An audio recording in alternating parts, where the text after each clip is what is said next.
Salut bien-aimés, salut les amis, partout où vous êtes à travers le monde. Que le Père vous bénisse. En tout cas, je vous remercie de votre temps. Être israélite, hébreu, bantou, est-ce une religion? Voilà. Est-ce que c'est une religion? Donc ici, dans ce partage, je vais faire face à deux fronts. Ok, le premier front, c'est de faire face un peu plus ou moins à ces personnes-là qui pensent que ce que nous sommes, c'est une forme de religion que nous apportons. Ok, et voilà. Le deuxième front serait aussi de parler un peu de ces frères-là qui, malgré qu'ils sont réveillés, ils restent toujours des religieux. Et pour moi, je pense qu'ils sont toujours dans le somnambulisme spirituel, ok, religieux. C'est-à-dire ces gens-là sont debout, mais ils dorment. Voilà, ils peuvent marcher, mais ils dorment. C'est-à-dire, vous les voyez debout, vous pensez qu'ils sont réveillés, mais ils sont toujours dans le sommeil. Donc, c'est ce qu'on va essayer de parler un peu aujourd'hui. Ok, on va raisonner, utiliser l'intelligence que le Père a donnée et l'esprit pour comprendre un peu sa parole. Ok, tout simplement. Voilà. Donc, avant de commencer, je rends d'abord toute la gloire au Créateur, parce que c'est lui qui permet. Et je dis aussi un double honneur au Mashiach. Voilà. Donc, maintenant, vous voyez, je dis ce que je sais et je rends témoignage de ce que j'ai vu, de ce que je vois ou ce que je suis en train de vivre tout le temps par rapport à ma propre expérience. Et je pense que ma propre expérience est aussi le reflet de beaucoup de choses que les frères et sœurs qui sont dans cette vérité vivent. Donc voilà. Vous avez en face certaines personnes qui vous accusent ou qui, si ce n'est pas des accusations, parce qu'il y a des accusations de dire ouais, ben, vous ramenez une nouvelle religion, c'est quoi ces histoires-là? Et ensuite, vous avez aussi une autre catégorie de personnes qui viennent vous questionner de ce que vous êtes. Voilà. Bon, maintenant, je vais dire, et je vais être franc, soit c'est une ignorance flagrante de la part des gens qui viennent avec des propos comme ça, parce que je me dis, ils n'ont pas assez fait de recherche, ils n'ont pas assez étudié sur ces questions-là, soit ben, c'est une certaine déficience intellectuelle, ok? Voilà. Maintenant, si je vous dis que je suis un Israélite, un Moutou, un Hébreu, pourquoi vous associez cela à une forme de religion? Non. Si je vous dis je suis Israélite, je vous parle là de ma nationalité, bibliquement parlant. Je vous parle là de ma nation. Maintenant, regardez, attendez, ok? Si vous voyez un Romain, un Grec, un Pygmée, je sais pas, un aborigène, vous voyez, il vous dit je suis aborigène, ou je suis grec, ou je suis Pygmée. Pourquoi vous ne demandez pas tout de suite, ah mais tu es Pygmée, c'est quoi ta religion?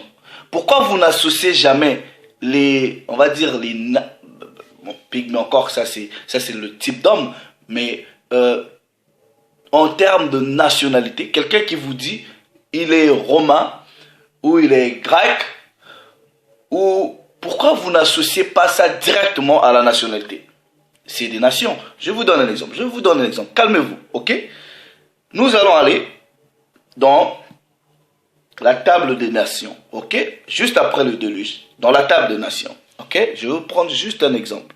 Genèse, chapitre 10. Voici, verset 1, voici la postérité des fils de Noé. Shem, Cham et Japhet. Alright? Il leur naquit des fils après le déluge. Je m'arrête d'abord là. Je prends par exemple, pour être ce que les gens sont familiers avec, je prends le verset 6. Les fils de Cham furent Cush, Éthiopie. Ok? Cush, Éthiopie. Vous avez Misraïm qui est l'Égypte. Maintenant, si quelqu'un vient, il vous dit, je suis Cushite. Pourquoi vous lui demandez pas, ah, t'es Cushite? C'est quoi ta religion? C'est quoi ta religion? Pourquoi vous n'associez pas? Si quelqu'un vous dit, je suis égyptien, il y en a des frères qui disent qu'ils sont les Kamites. Mais quand ils disent qu'ils sont Kamites ou ils sont Kushites, mais ils ne vous parlent pas de leur religion. Ils vous parlent de leur nationalité biblique. Maintenant, quand vous prenez la carte des nations, prenez le temps d'aller étudier. Prenez quand même le temps. J'ai quand même, pour moi personnellement, un respect intellectuel et moral de ma personne. J'ai des gens qui me connaissent, j'ai quand même mes enfants, j'ai une famille. Je ne peux pas venir comme ça dire aux gens ce que je suis alors que je ne le suis pas. Je me sentirais très bête, intellectuellement, moralement parlant. Maintenant, les gens qui viennent questionner ce que nous sommes n'ont pas fait d'abord cet effort-là de recherche scientifique. Je parle d'abord de recherche scientifique non biblique. N'ont pas fait une étude démographique des peuples, des nations, pour savoir qui est qui vient d'où. Maintenant, quand nous disons que nous sommes hébreux, nous parlons là ainsi de notre nationalité. On ne parle pas de religion. Donc vous ne pouvez pas associer la nationalité de quelqu'un à une religion. Maintenant, cette Bible-ci, c'est un livre d'histoire. Ok? Je vais expliquer pourquoi je tiens ce genre de propos. C'est un livre d'histoire. Même si plusieurs académiciens ou des historiens c'est pas reconnu officiellement au niveau académique comme étant un livre d'histoire, mais nous savons que c'est un livre d'histoire, puisque elle parle de ma nation, ok, et de plusieurs autres nations. Bref. Les gens pensent que, parce que vous avez la peau noire, que forcément, parce que vous avez peut-être la peau noire, et vous venez d'un pays qui est dit pays d'Afrique, ok, dans la compréhension moderne d'aujourd'hui. Et comme dans le christianisme, on vous a enseigné que tous les noirs viennent de Cham, ok, de Ham, ou Cham en français, Hamite. Vous pensez que parce que toutes les personnes qui ont la peau noire viennent de Cham, mais c'était 3 frères. C'était 3 frères et c'était tous des noirs. Maintenant, si vous prenez par exemple, vous mettez un frère camerounais, vous mettez un frère soudanais, vous mettez un frère éthiopien, vous mettez un somalien, vous les mettez comme ça là. Mais physiquement déjà, même si tous, la seule ressemblance qu'ils vont avoir, c'est la ressemblance sur la peau, c'est des hommes noirs. Mais vous remarquerez que c'est généralement des différents types d'hommes en termes de morphologie, en termes de faciès. C'est aussi simple que ça. Je vous donne un exemple. Au Congo, on a un problème des Rwandais. Mais il y a des Rwandais qui se reconnaissent comme ça au visage. Vous regardez, vous dites, ah ben ça c'est pas un Congolais. Mais ça reste des Noirs. C'est ce que la Bible aussi parle dans une certaine mesure de confusion de face. Et les gens, parce que dans le mensonge du christianisme, ils ont renforcé l'idée que tous les Noirs viennent de Ham. Mais comment est-ce que les Noirs vont venir de Ham et les frères de Ham comme Shem, Japheth, eux, ils étaient blancs. Mais il faut être fou pour croire à des trucs comme ça. Donc vous avez les frères d'une même famille, peut-être deux sont blancs, l'autre il est noir. Ou selon vous, eux, ils ont parlé soi-disant de malédiction de Canaan, ou je sais pas quoi là. Bon, déjà ils parlent même pas de malédiction de Canaan. Dans le christianisme, on vous parle de malédiction de Cham. Alors c'est pas ce que la Bible dit, où les gens sont devenus noirs. Mais vous réfléchissez à des bêtises comme ça. Maintenant mes frères et sœurs, vous venez, vous dites, parce que quelqu'un vous dit je suis israélite, ben vous savez qu'il est congolais. Quelqu'un il dit je suis israélite, il est gabonais, il est camerounais. Vous dites ouais ben non, comment ça se fait? Comment ça se fait? Israël, c'est pas en Afrique. Maintenant, je vais te dire quelque chose, un petit conseil, hein, parce que la plupart de vous, moi je vous considère comme étant des paresseux intellectuels. Pourquoi vous êtes paresseux intellectuellement? Vous ne faites pas d'efforts de recherche, vous ne prenez pas le temps, vous n'investissez pas à la connaissance. Mais non, ce que je te conseille de faire, si quelqu'un te dit que l'Afrique, c'est le Maghreb jusqu'à l'Afrique australe, c'est-à-dire au niveau de l'Afrique du Sud, ok? Scientifiquement parlant, cette personne t'a menti. Géologiquement parlant, cette personne t'a menti. Mais non, va te renseigner chez les scientifiques, les géologues, ceux qui étudient le sous-sol. Va te renseigner chez des véritables historiens.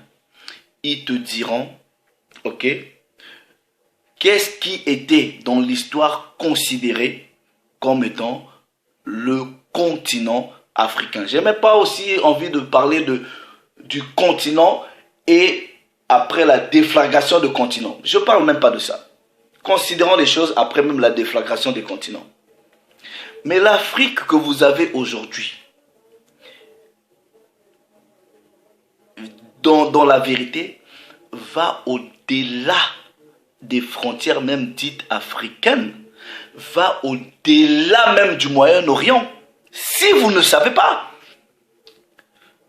je vais vous donner un indice. Ce que vous appelez par le Moyen-Orient n'est que, historiquement parlant, géologiquement parlant, le nord-est de l'Afrique.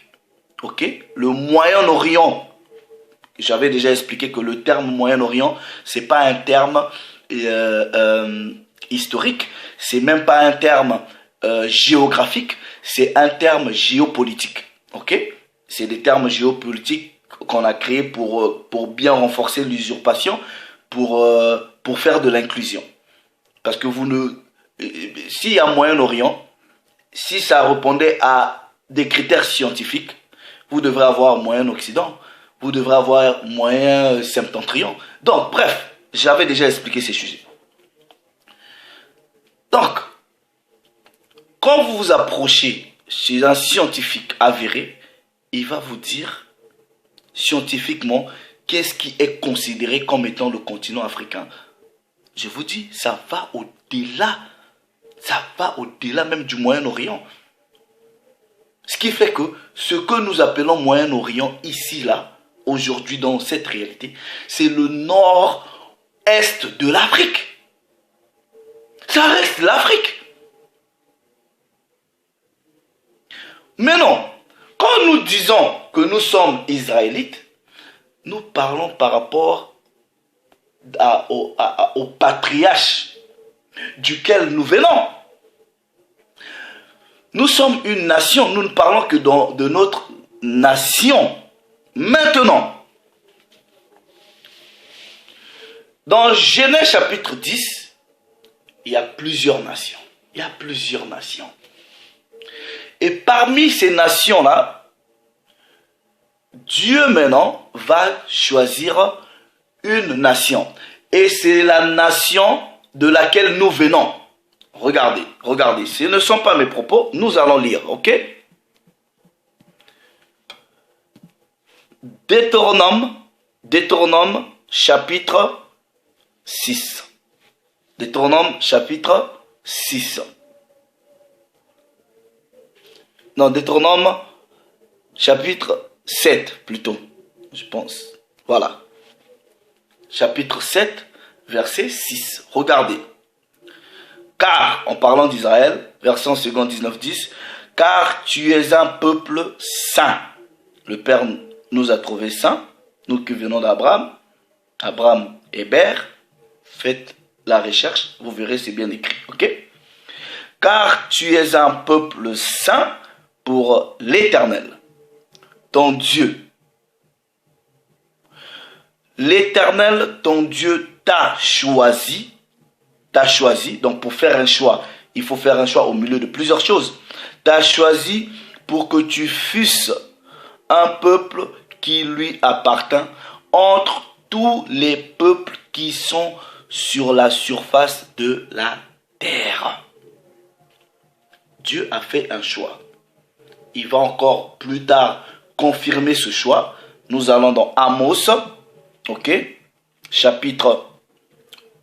Amos chapitre 3. Regardez ce que le Père dit. Écoute cette parole que l'Éternel prononce contre vous, enfants d'Israël, contre toute la famille que j'ai fait monter du pays d'Égypte. Verset 2. Je vous ai choisi, vous seuls, parmi toutes les familles de la terre. C'est pourquoi je vous châtierai pour vos iniquités. Il a choisi. Maintenant, c'est quoi un peuple? C'est quoi une nation? Une nation, c'est un ensemble de plusieurs personnes. Et dans une nation, vous avez ce qu'on appelle par une culture. Maintenant, quand Dieu choisit cette nation, il y a des cultures, il y a des traditions. Et maintenant, il dit, je vous ai choisi. Maintenant, je vous donne un modèle de vie, des instructions.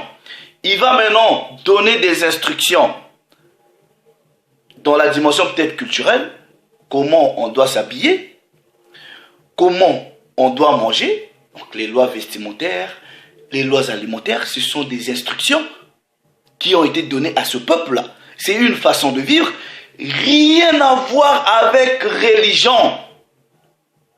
C'est comme si aujourd'hui, je vois un pygmée, je dis, bah, toi tu es un pygmée, pourquoi tu t'habilles comme ça? Je m'étonne pourquoi le pygmée s'habille d'une telle façon.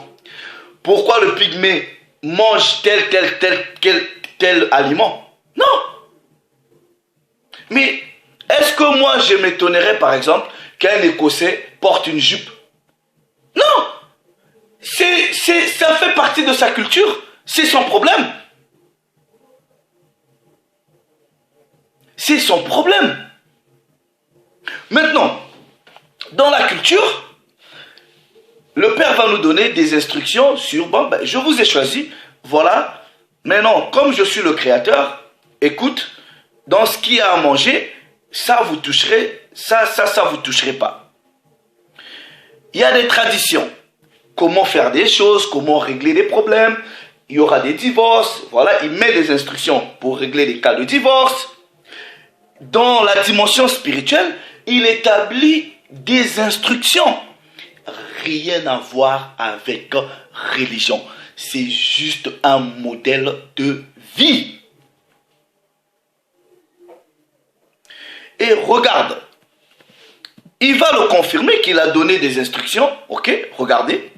Dans Psaume chapitre 147, il dit, versets 19 à 20, il révèle sa parole à Jacob, c'est-à-dire à Israël, ses lois et ses ordonnances à Israël. Il n'a pas agi de même pour toutes les nations.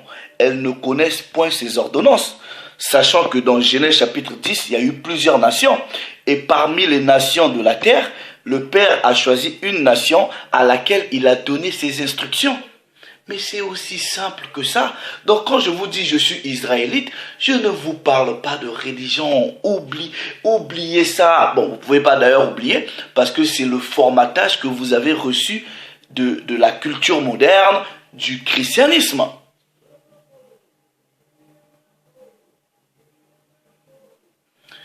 Bon. Est-ce que vous questionnerez, par exemple, un Chinois? Pourquoi vous dites pas un Chinois? Ah ben t'es Chinois, comment ça se fait t'es bouddhiste? Pourquoi tu es bouddhiste? Vous questionnez jamais.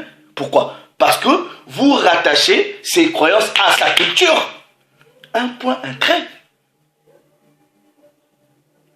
Mais moi qui vous dis je suis israélite, vous avez toujours cette idée de ah ben c'est quoi ça là? Vous doutez, mais moi je ne vous comprends pas. C'est ma nationalité. Cherchez la vôtre. Et quand le Père dit, il a révélé sa parole à Jacob, à Israël, il n'a pas fait pareil avec les autres nations. C'est en ce moment, ok, regardez, dans Deutéronome chapitre 4, verset 6, il dit, les instructions maintenant que je te donne vont servir, ça va être ta culture, ça va être ta sagesse. Deutéronome chapitre 4, verset 6, il dit, vous les observerez et vous les mettrez en pratique. On met en pratique des instructions, frères, sœurs. Il dit, d'abord je prends le verset 5, voici je vous ai enseigné des lois et des ordonnances comme l'Éternel, ça c'est Moïse qui parle, comme l'Éternel mon Dieu me l'a commandé, afin que vous les mettiez en pratique dans les pays dont vous allez prendre possession. Vous les observerez et vous les mettrez en pratique, car ce sera là votre sagesse et votre intelligence aux yeux des peuples qui entendront parler de toutes ces lois et qui diront, cette grande nation est un peuple absolument sage et intelligent. Elle est où la religiosité dedans, mes frères et sœurs? Ce n'est qu'un ensemble d'instructions. Maintenant, plusieurs peuples ont vu que à chaque fois nous pratiquions les instructions que le Père nous avait données, on réussissait avec dans tout ce que nous les grands-parents faisaient. Et par la malice inspirée de Satan, ces autres peuples sont venus avec des formes de religion c'est de la jalousie. La religion, c'est de la jalousie par rapport à la culture bantou, par rapport à la culture israélite. C'est de la jalousie. En fait, c'est pour contrecarrer.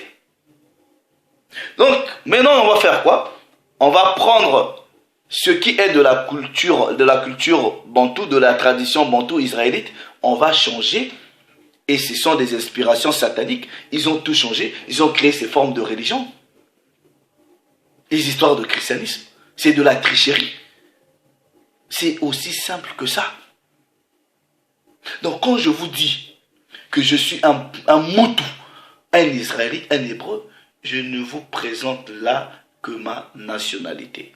Et dans une nation, il y a un ensemble d'us, de coutumes, de cultures. Il y a une façon de danser, il y a une façon de manger, il y a une façon de s'habiller, il y a une façon de régler les problèmes, il y a une façon de se marier, il y a une façon je sais pas, voilà, de faire le business. C'est tout un système. C'est tout. Ce n'est pas de la religion. Ce n'est pas de la religion. Quelqu'un qui habite au Tibet, si vous dites il est tibétain, vous lui dites, t'es bouddhiste. Non, vous n'associez jamais peut-être le fait qu'il vous dise qu'il est tibétain à la religion. Vous ne faites jamais ce parallélisme-là. Non. Mais automatiquement, vous voulez faire un parallélisme quand les gens vous parlent de leur nationalité. C'est quand même bizarre. Regardez. Et, bon, quand vous étudiez l'histoire biblique, bon, après, les grands-parents n'ont pas respecté les lois, et on s'est retrouvés dans la condition dans laquelle nous nous retrouvons, dispersés avec des malédictions qui nous poursuivent. Parce que la parole dit dans Deutéronome chapitre 28 que toutes les malédictions à cause de la désobéissance de la loi, ok, vont suivre Israël et ça sera pour nous des signes. Donc nous savons ce que nous sommes en fonction de l'histoire biblique. Dans nos différentes captivités, dans les différentes dispersions, nous sommes partis dans d'autres nations. Et ces nations-là, par exemple, chez les Édomites, chez les Édomites, c'est une nation. Chez Édom, ici, il y a une culture, il y a une façon de faire. Édom a sa culture dans le manger, a sa culture dans le vêtement, a sa culture de comment régler. Je vous donne un exemple, ok? Chez Édom, généralement, vous voulez prendre une femme, vous prenez une femme, vous réglez vos affaires, ça s'arrête là. Mais chez nous, ça ne se passe pas comme ça. Il faut passer par les parents, il y a tout un protocole. Donc, eux, ils ont leur culture. Maintenant, nous qui vivons à cause de la malédiction dans différentes captivités, on a pris, on s'est métissé à la culture des autres nations. On a oublié plein de choses. La mémoire de ce que nous étions a disparu. Et ça aussi, il y a eu un complot. Quand vous lisez Psaume chapitre 83, le complot, vous verrez qui a comploté contre nous pour qu'on nous efface la mémoire de qui nous sommes. Mais non. Quand nous verrons par exemple ici, chez Édom, nous embrassons la culture, nous embrassons la nationalité édomite. Nous prenons leur culture, voilà. Nous mélangeons, c'est le mixage. C'est tout à fait normal. C'était prophétique. Partout tu seras dispersé. Lisez Deutéronome chapitre 28. Là où tu arriveras, tu serviras les dieux du bois et de la pierre qui représentent le christianisme, l'islam, toutes ces religions-là. Mais c'était prophétique. Vous comprenez? Maintenant, malgré cela, le Père avait prévu un certain réveil. C'est pour cela nous nous sommes réveillés, ok,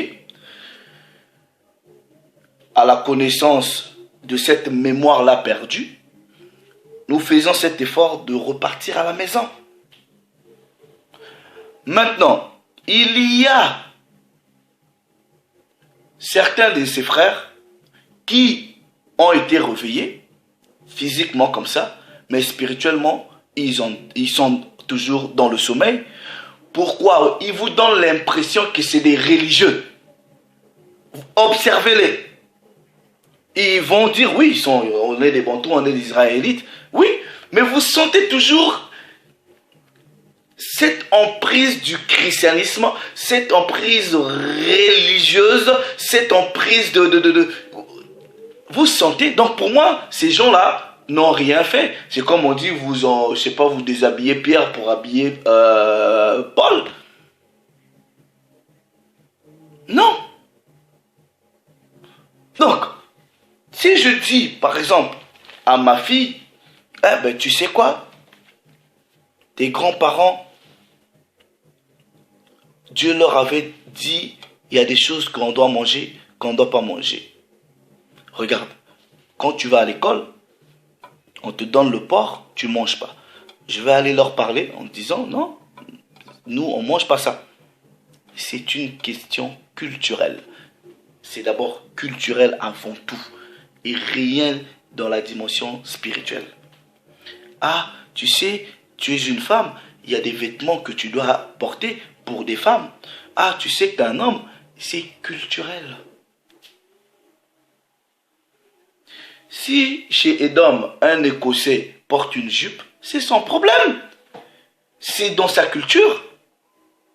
Mais maintenant, le problème que nous avons, je vous donne, par exemple, quand nous parlons du porc. Mais quand un Édomite mange le porc parce que dans sa nation c'est permis, moi j'aurais pas de problème. Mais quand il veut manger le porc et venir justifier le porc dans la culture d'une autre nation, qui est la Bible, ça pose un problème. C'est comme si, moi je viens, je dis à un Écossais, ah tu sais quoi, tu n'as pas le droit de porter la jupe. Mais je serais un fou pour faire des trucs comme ça. Qui suis-je pour dire à un Écossais de ne pas porter la jupe, puisque sa nation, sa culture le lui autorise. Maintenant, à l'Écossais qui sait que Dieu m'a choisi, c'est-à-dire a choisi mon peuple, et qui veut suivre ce Dieu-là, c'est à lui que je dirais, bah, tu sais quoi, si tu veux suivre le Dieu de mon peuple, ce Dieu-là a donné des instructions. Dans le manuel des instructions, il dit, bah, un homme, tu ne portes pas la jupe. C'est tout. C'est tout. Donc je ne peux pas aller dans la culture d'autres personnes, leur imposer ma culture. Non. Mais quand ces gens-là pratiquent des choses et qui veulent justifier dans ma culture, dans mes traditions, c'est là que je vais dire non, non, non, non, non, non. C'est pas ça le problème. Là, vous êtes faux. Donc, il y a aussi plusieurs de ces frères-là, pour revenir à certains frères, qui sont réveillés, mais vous sentez qu'ils sont toujours religieux. Qui sont toujours influencés par cet esprit-là religieux. Non. Moi, ce que je fais, en tout cas dans ma démarche personnelle, c'est une démarche d'encouragement aux frères, aux sœurs. Écoutez, ça c'est ton peuple, ça c'est ta nation, et dans ta nation il y a une culture, dans ta nation il y a des traditions. Le Père t'a choisi et t'a donné un ensemble d'instructions. Voilà les instructions. Regarde comment, voilà, nous faisons. Un exemple simple. Mais écoutez, il y a des traditions dans certaines tribus, vous ne pouvez pas aller discuter. Pourquoi telle personne fait ceci? Mais nous allons débattre quand certaines personnes font des choses et ils veulent justifier ces choses-là dans les traditions d'autres personnes. C'est pas possible. C'est pas possible. C'est comme si je vois un aborigène, ok, qui a une flèche, ok, et moi j'ai un fusil. Je dis à l'aborigène, ah non, non, non, pourquoi tu dois utiliser la flèche? Non. C'est son modèle de vie. C'est son arme. Toi, si tu utilises le fusil, utilise le fusil. Lui, voilà, il a toujours utilisé la flèche. C'est son truc. Mais non, tu deviendras un problème quand tu diras à l'aborigène, ouais, tu ne dois pas utiliser. Tu rentres dans sa façon de faire, dans sa culture, et tu lui dis non, tu n'utilises pas la flèche, tu dois utiliser le fusil. C'est un problème. Et lui aussi, pareil, il prend sa flèche, il vient dans la culture édomite où on utilise des fusils, il dit, ah ben, vous n'avez pas le droit, hein, voilà, de toute façon, il faut tuer. Mais, voilà.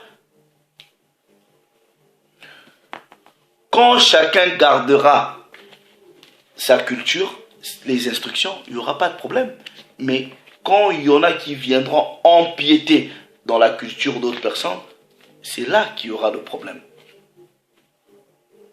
Mais c'est quoi qui est plus important? Ce qui est plus important, vous voyez frère, c'est nous devons individuellement et aussi collectivement travailler pour notre salut. Ok? Regardez, Romains chapitre 13. Je vais lire dans la version King James française. Romains chapitre 13, verset 11. Et que, connaissant le moment, que maintenant, il est grand temps de se réveiller du sommeil. Car maintenant notre salut est plus près que lorsque nous avions cru. Il faut se réveiller du sommeil. C'est ça qui est plus important. Le salut, il est plus proche. Donc, se réveiller du sommeil, toi étant que Bantou, c'est d'aller connaître ta culture, faire les choses selon les traditions, comment est-ce que tes grands-parents faisaient. Se réveiller du sommeil, c'est aussi à toi, étant que Bantou, d'arrêter un peu cette religiosité-là. Se réveiller du sommeil, c'est toi, étant qu'un homme Bantou, mais qui aime la vérité, qui croit au Dieu créateur qui a choisi ces Bantous, de se dire, bah, voilà, je dois me joindre à ce peuple-là, de faire les choses selon leur tradition. C'est des choix. Soit tu gardes la tradition de tes pères, oui, personne ne t'en voudra. Et soit tu te joins à la nation qui a été choisie pour que tu sois sauvé. C'est une question de culture. Voilà. C'est pour cela, personnellement,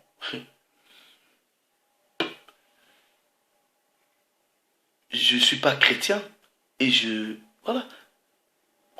Mais quand nous disons qu'on n'est pas chrétien, les gens pensent que il est dit il n'est pas chrétien, donc certainement il n'aime pas le Christ. Non, parce que vous avez une mauvaise compréhension. Ce Christ-là est le sauveur de mon peuple. Vous comprenez? C'est le Mashiach. Donc, si je rejette une identité qui a été fabriquée par une nation qui n'est pas la mienne, je ne deviens pas contre la personne qui a été envoyée pour délivrer mon peuple. Non, non, non. Être Moutou, ou être des Bantous, être des Hébreux, être des Israélites, ce n'est qu'une question de nationalité, ce n'est qu'une question de type d'homme. Voilà. Il y a plusieurs noirs. Tous les noirs ne sont pas Bantous. Vous avez des Nilotiques, vous avez plusieurs types de... Voilà. Mais confusion de face, c'est des blancs. Mais c'est comme chez les blancs. Vous avez des types de blancs. Confusion de face, c'est tout à fait normal. Donc voilà. Mais n'associez jamais la nationalité des gens avec soi-disant religion. Non, c'est une question de nationalité. Un Moutou ou des Bantous qui viennent vous dire soi-disant le judaïsme c'est leur religion, ils n'ont pas compris. Ils n'ont pas compris. Ces histoires de religion là, ça n'existe pas selon notre culture. Ça n'existe pas. Vous suivez les instructions, vous suivez les lois, c'est ça. C'est pas des histoires de religion. Religion de quoi? Non, il n'y a pas de religion. Donc voilà. Il est temps de se réveiller comme Romain nous dit. Travaillez pour votre salut. Le salut, il est plus proche. Voilà. Tu es Bantou, travaille pour ton salut. Tu es non Bantou, travaille pour ton salut. C'est ça qui est plus important. Mais les histoires de religion là, tout ça là, on sent que vous venez, vous voulez forcer quelque chose aux gens, vous étouffez les gens. Non, non, non, non, non, non. Non. Arrêtez ces bêtises-là. Les gens doivent être libres, puisque le Mashiach dit quoi? Vous connaîtrez la vérité, et la vérité fera des hommes libres. La vérité que vous connaissez là, c'est pas de la lourdeur. Non. C'est pas de la lourdeur. Regardez, moi je prêche les instructions à mes frères et sœurs de ma famille. Ils écoutent, voilà, ils écoutent pas, c'est plus mon problème. J'ai fait ce que j'avais à faire. Mais j'impose rien à qui que ce soit. Je ne veux pas insulter les gens, je veux pas, non, je veux pas cracher sur des gens. Non, non, non, non. La vie c'est des choix. La vie c'est des choix. C'est tout. Dieu même lui qui a créé, même Adam et Ève, il leur a dit, bon voilà, voilà, j'ai fait ceci, il a donné des choix. Vous ferez ceci, mais ça je vous interdis. C'est des choix. Je mets au devant de toi la vérité, le bien et voilà, et ce qui n'est pas bien. Mais je te conseille, c'est des choix. Ne forcez rien à qui que ce soit. Vous dites les choses, ils veulent croire, ils croient. Ils veulent pas, tant pis. Le Mashiach dit quoi? Quand vous venez chez les gens, vous frappez à la porte, on vous ouvre, rentrez. S'ils veulent pas ouvrir, et poussez vos pieds, déguerpissez. C'est aussi simple que ça. Donc, frères, sœurs, pour résumer, quand nous parlons on est bantou, on est israélite, on est hébreu, nous parlons de notre nationalité. Voilà. Quand je parle de la fille de mon peuple, du fils de mon peuple, c'est ceux de ma race, c'est ceux de ma tribu, c'est ceux de ma nation. C'est ça. C'est ça. Voilà. Donc, ayez cette compréhension, ayez cette intelligence. Et je veux encore renforcer pour finir cette idée. Ne pensez pas que parce qu'on se retrouve au niveau de ce qui est considéré comme l'Afrique aujourd'hui, ok? Ne pensez pas que tous ceux qui sont noirs en Afrique sont un même peuple. Non. Non. Nous ne sommes pas tous les mêmes peuples. Ne pensez pas que tous ceux qui sont blancs sont le même peuple. Non. Ils savent.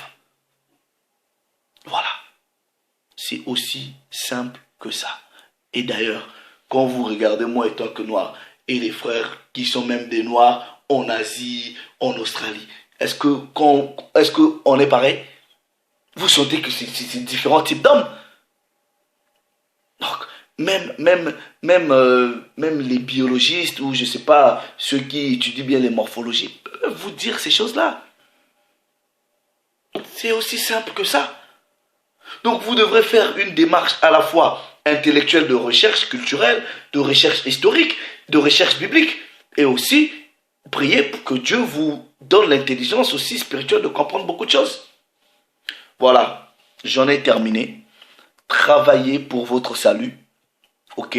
Soyez juste devant la vérité du Père, soyez juste devant cette vie, ok? Voilà, c'est ça qui est plus important.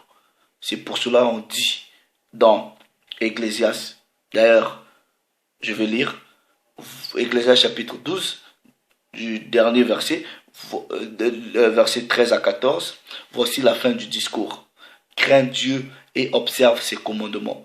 C'est là ce que doit faire tout homme, car le Très-Haut ramènera en jugement toutes les œuvres, soit en bien, soit en mal.